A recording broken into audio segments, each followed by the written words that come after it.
vous êtes nombreux à vouloir aussi faire des demandes de visa et profiter des situations actuelles dans les différents pays pour pouvoir vous établir sous prétexte que vous êtes victime de la politique ou attention avec ça, hein. Et sachez que c'est pas parce que vous venez vous arrêter devant les autorités là et que vous leur expliquez que moi je viens par exemple de la Côte d'Ivoire.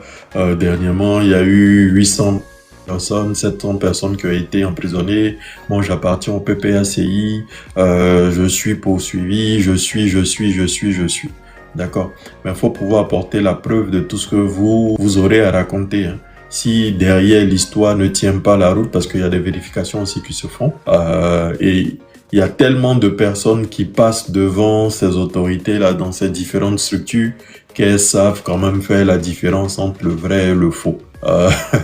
Donc vous pouvez être assis et généralement ce qui se passe dans les pays comme la France, il y a des gens qui sont là qui écrivent carrément les histoires. Ils écrivent carrément les histoires pour donner aux gens et ces personnes-là elles vont s'asseoir pour lire ces histoires-là. Enfin, elles apprennent ces histoires-là par cœur et vont réciter ça devant les autorités habilitées à délivrer l'asile. Donc attention. Si ces histoires-là sont mal montées, naturellement, quand vous allez arriver devant l'OFPRA ou la CNDA, naturellement, on refusera de vous accorder l'asile. Donc attention, attention. Et c'est pas parce que vous dites que vous êtes persécuté qu'automatiquement on vous donne l'asile.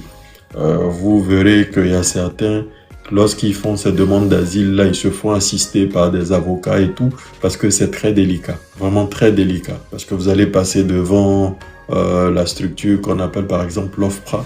Si elle ne vous délivre pas le visa, que vous faites un recours, vous allez passer devant des juges.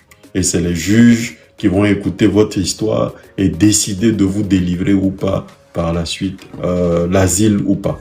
Donc vraiment, faites très attention, ayez des histoires cohérente. S'il n'y a pas de cohérence dedans, on va vous délivrer une obligation de quitter le territoire automatiquement. Donc attention, si vous voulez aller vous installer, essayez de vous installer de la bonne des manières. Mais utilisez des subterfuges. Comme moi, arrivé là-bas, comme la Côte d'Ivoire s'est un peu mélangée actuellement, où vous vous mettez sur les réseaux sociaux, vous commencez à insulter les autorités parce que devant vous, vous avez l'intention de faire une demande d'asile. Je pense que vous vous trompez énormément là-dessus. C'est pas comme ça que vous obtiendrez ça. Donc attention, il faut que les histoires soient cohérentes au même titre